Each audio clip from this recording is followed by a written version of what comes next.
Hey everyone, welcome back. We're doing a deep dive today into building a compliance culture. And it's interesting you shared with us this podcast episode called Building a Compliance Culture from Day One. Right. It's aimed at new compliance officers, Yeah. but I think this is something that's really valuable for Yeah. anyone in a company who wants to see their company actually, walk the walk. Yeah. Not just have the posters on the wall about doing the right thing. Right. And what I find fascinating about this podcast is it really emphasizes that it's not about just ticking boxes or avoiding, legal issues.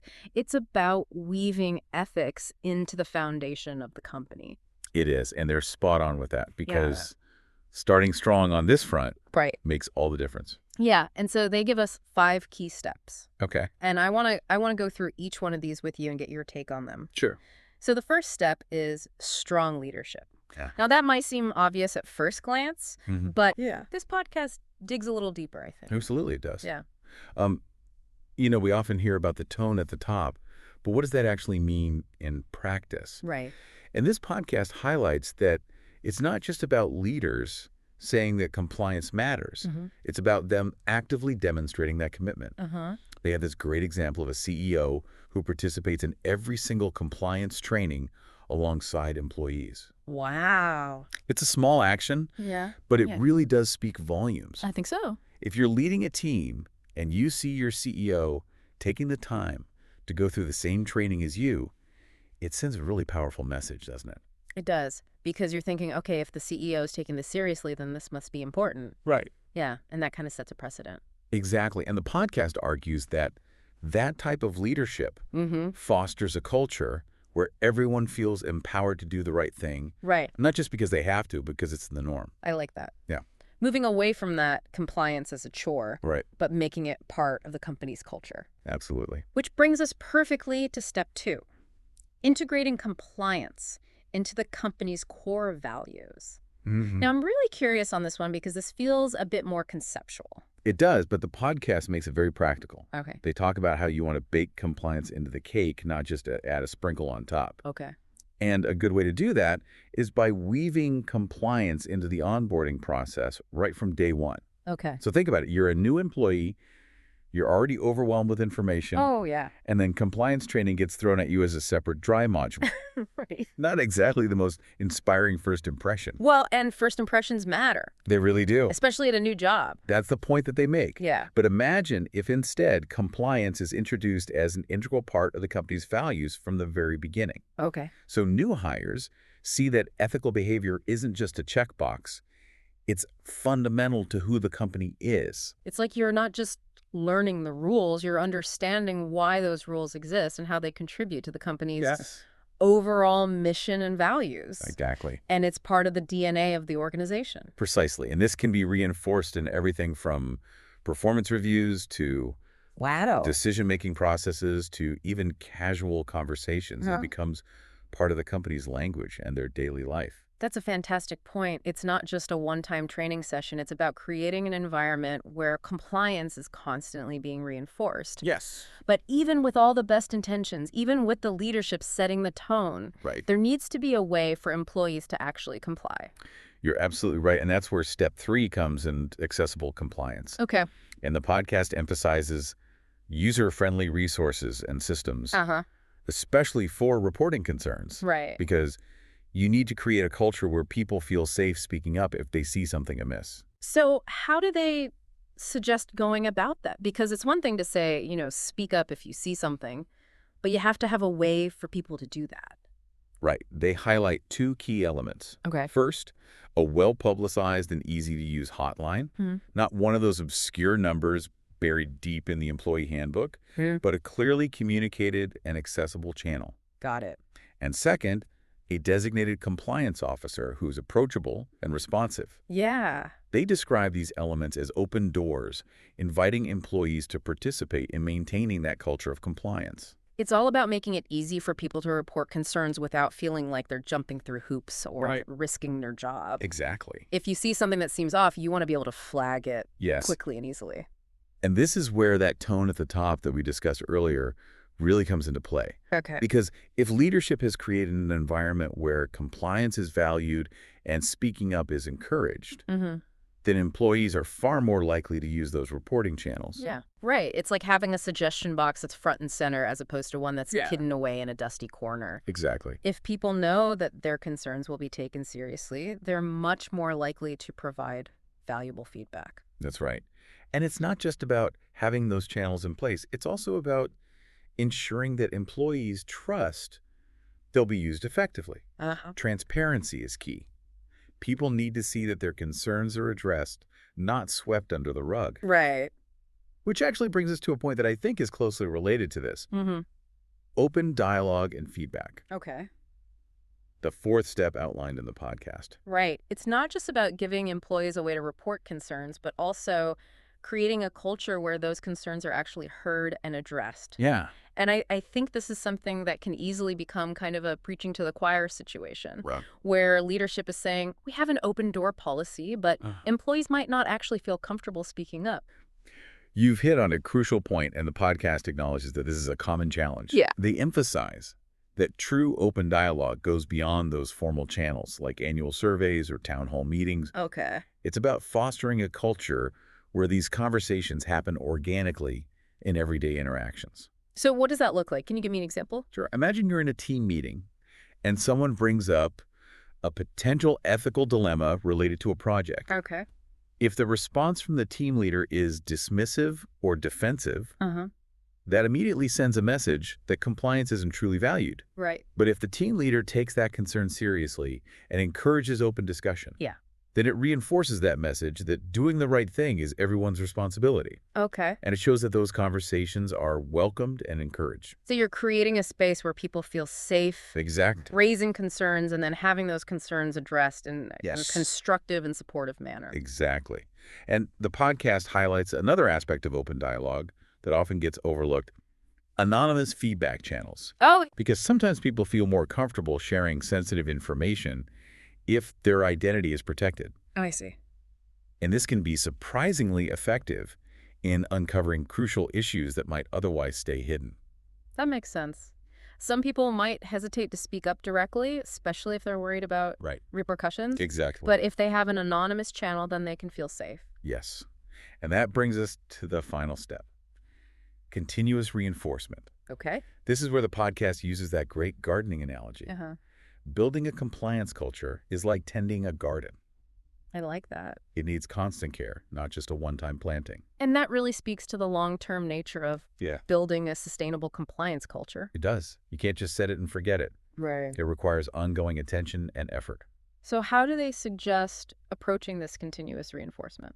They emphasize that it's about making compliance an ongoing conversation, not a one-time training session. And one specific tactic they highlight is celebrating wins. Oh, I like that. Recognizing and rewarding employees who champion compliance can be incredibly powerful. Because it's so easy to focus on what's going wrong. It is. That we forget to acknowledge the people who are doing things right. Exactly. Yeah. And highlighting those positive examples can be so motivating for everyone involved. It makes people feel good, and it encourages others to follow their lead. Absolutely. Yeah. It's about creating that positive feedback loop where doing the right thing is not only expected, but also celebrated.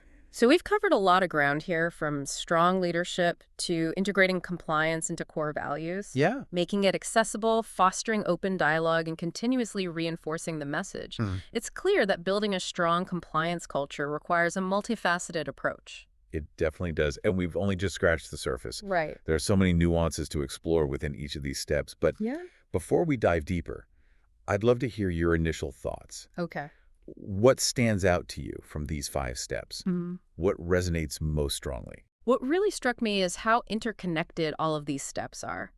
They build on each other, creating a sort of ecosystem where each element supports and reinforces the others. That's a great point. It's not about just doing one thing, right? It's about creating a holistic environment where compliance is truly ingrained in the company culture.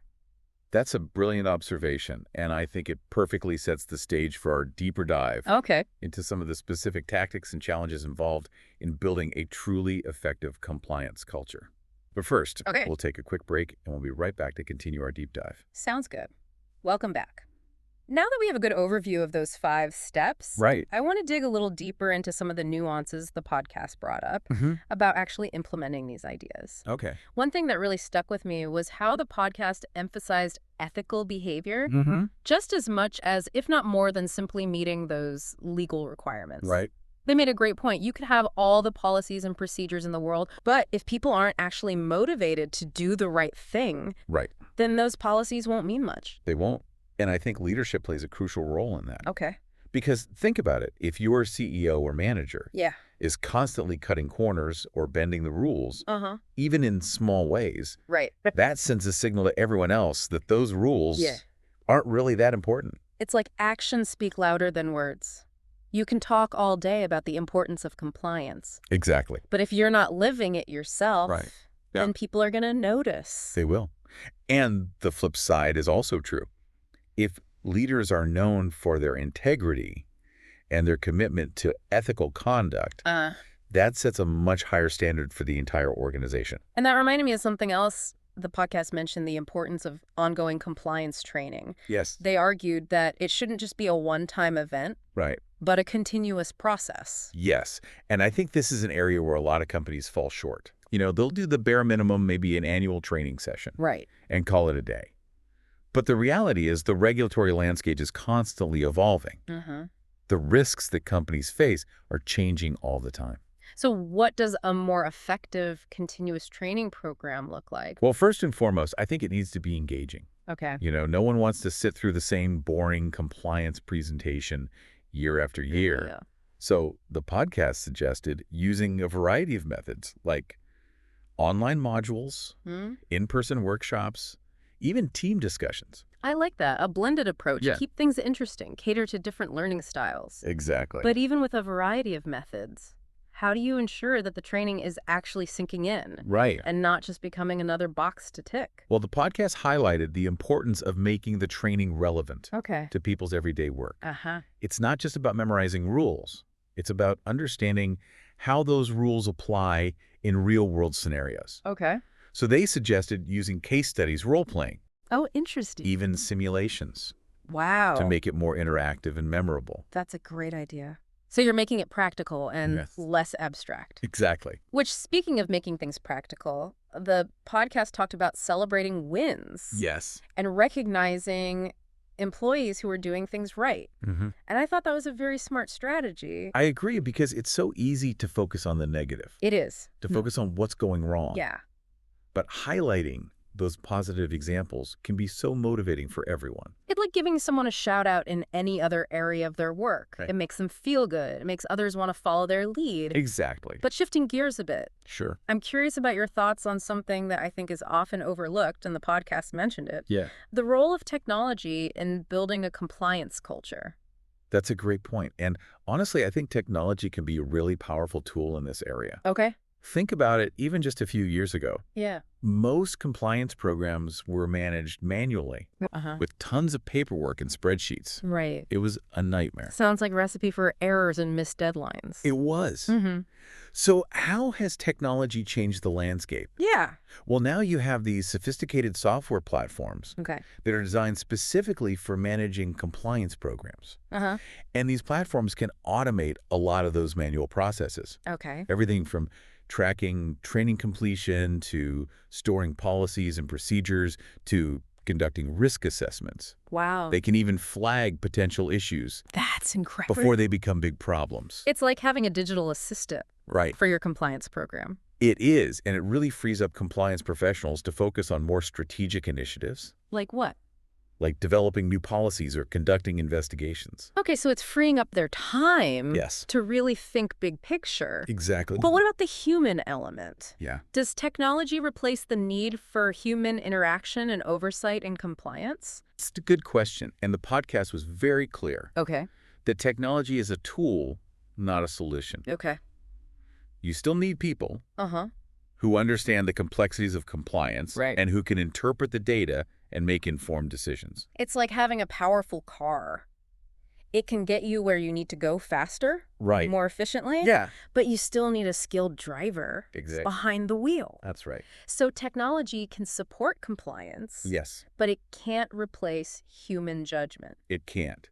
And that brings us to another important aspect that the podcast highlighted. Okay. The challenges of building a compliance culture in today's business environment. Because let's face it, it's not always easy. It's not. So what are some of the challenges that they mentioned? Well, one of the biggest is simply the pace of change. Okay. The regulatory landscape is constantly shifting. Technology is advancing at an incredible rate. Right. The way we work is in constant flux. It sounds like trying to hit a moving target. It is. How can companies possibly keep up with all of that? Right. Well, it's not easy. And the podcast acknowledges that. Okay. They stress the importance of having a flexible and adaptable compliance program that can evolve as the business environment changes. Okay. So that might mean regularly reviewing and updating your policies, staying abreast of new trends and technologies, being willing to adjust your approach as needed. Okay, so it's not just about having a strong compliance program in place. Right. It's about having one that's agile enough to keep up with the ever-changing landscape. That's right. But aside from those external challenges, what about the internal hurdles? Okay. Well, one challenge that the podcast touched on is the increasing complexity of business operations. You know, a lot of companies are operating in multiple countries. Right. They have these complex supply chains, intricate financial transactions. Yeah. It's a lot to keep track of. It is. And it creates more opportunities for things to go wrong, either intentionally or unintentionally. So the more complex your operations are, the harder it is to ensure that everyone is on the same page and following the rules. Exactly. How do you manage that complexity? Right. Well, they emphasize the importance of clear communication and collaboration across all departments and levels of the organization. Okay. Everyone needs to understand their role in maintaining compliance. And there needs to be a seamless flow of information. Got it. They also talked about the need for strong internal controls and oversight mechanisms to prevent and detect potential issues. It sounds like a lot of moving parts to manage. It is. But even with the best systems and controls in place, people make mistakes. Right.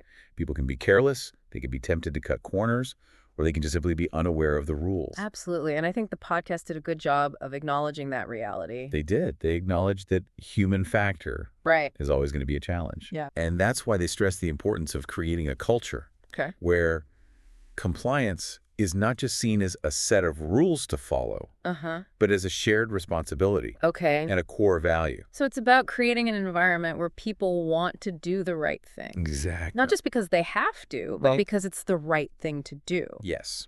And they feel supported in doing so. But how do you actually measure whether you're succeeding in building that kind of culture? That is the question, isn't it? Yeah, because it seems a bit intangible. It does. The podcast tackled that head on. Okay. They argued that measuring the effectiveness of your compliance program is crucial. Okay.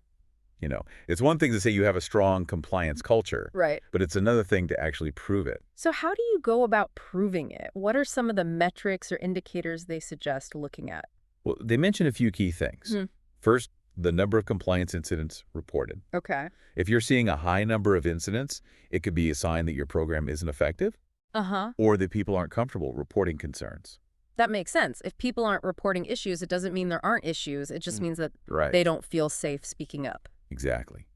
Another metric they mentioned is the time it takes to resolve those incidents. Okay. If it's taking a long time to investigate and address concerns, it could indicate a lack of resources or a lack of prioritization. So it's not just about having a reporting mechanism in place. It's about ensuring that that system is functioning efficiently and effectively. And they also stress the importance of looking beyond just those quantitative data. Okay. You need to also consider qualitative data. Like what? Like employee feedback on the effectiveness of the program and their perception of the ethical climate of the organization. So numbers can tell you a lot, but they don't always capture the full picture. They don't. You need to understand how people are actually experiencing the program. Right. And whether they feel it's creating that culture of ethics and integrity. So you're getting a more holistic view. Exactly. Yeah. And it's an ongoing process. Right. You can't just measure it once and then call it a day. You have to constantly be monitoring and evaluating to make sure it's effective. That's right. And keeping up with the changing needs of your organization. And I think this all comes back to the importance of ethical decision-making. Okay. Because ultimately, compliance programs can provide that framework for ethical behavior. But it's up to each individual to make the right choices. Right. And the podcast highlighted the importance of providing employees with the tools and resources to make those decisions. Like what? Well, they talked about the importance of having a code of conduct that clearly outlines the company's ethical principles. And it's not just about having that code of conduct sitting on a shelf somewhere. And now it's about bringing it to life. Yeah. Through training communication, real-world examples. So people can really understand how to apply it in their everyday work. Exactly. And they need to feel comfortable raising concerns if they see something that doesn't seem right. And leaders need to set the tone. They do. By modeling that behavior themselves. Yes, because at the end of the day, building a strong compliance culture is not just about avoiding legal trouble. Right. It's about creating a company where people can be proud of the work they do. And where they feel confident that they're doing the right thing. I think that's a perfect note to transition to our final segment. Okay. Where we'll explore some final thoughts and takeaways from this deep dive. Sounds good. Welcome back to our deep dive into building a compliance culture. And I think you've given us a lot to think about. We have. From this podcast episode. I'm sure our listeners are already starting to see how these ideas can apply to their own organization. Absolutely. But before we wrap up, I want to kind of circle back to something that I think keeps coming up in different ways throughout the podcast. And that is this idea that building a compliance culture isn't a one-and-done project. Right. It's an ongoing journey. It is. There's no finish line. Right. You know, the business world is dynamic. Right. Regulations change. Technologies evolve. The way we work is in constant flux. So it's not about reaching some point of perfect compliance and then just coasting along. It's about continuous adaptation and improvement. It really is like that garden analogy. It is. You can't just plant the seeds and walk away expecting a thriving ecosystem. It takes work. It takes ongoing care, attention, and a willingness to adjust your approach. Exactly. Yeah. And that's where I think that feedback loop is so important. Right. You know, are you creating an environment where people feel comfortable speaking up, raising concerns, suggesting improvements? Because if you're not actively seeking out that feedback and making adjustments, you're going to fall behind.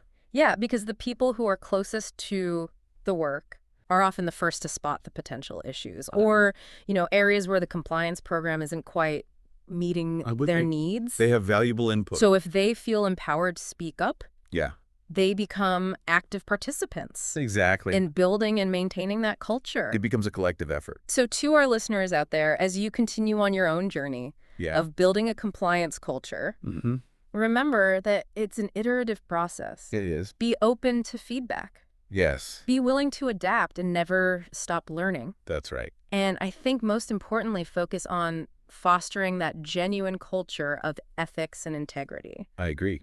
Because at the end of the day, compliance shouldn't just be about avoiding penalties. Right. It should be about doing the right thing, even when it's difficult. Even when no one is watching. Even when no one is watching. So we've covered a lot of ground in this deep dive. Yeah. From the importance of leadership to the role of technology to the ever-present challenge of human behavior. Right. But hopefully our listeners have gained some valuable insights from this conversation. Rough so. And they can take those back to their organizations and apply them to their own efforts in building that truly effective and sustainable compliance culture. It's been a pleasure diving into this topic with you. Same here. And to everyone listening. Yes. We hope this conversation has sparked some new ideas and inspired you to keep pushing forward on this important journey. Thanks for joining us on this deep dive. Yes, thank you. Until next time, keep learning, keep questioning, and keep striving to build a better, more ethical world, one decision at a time.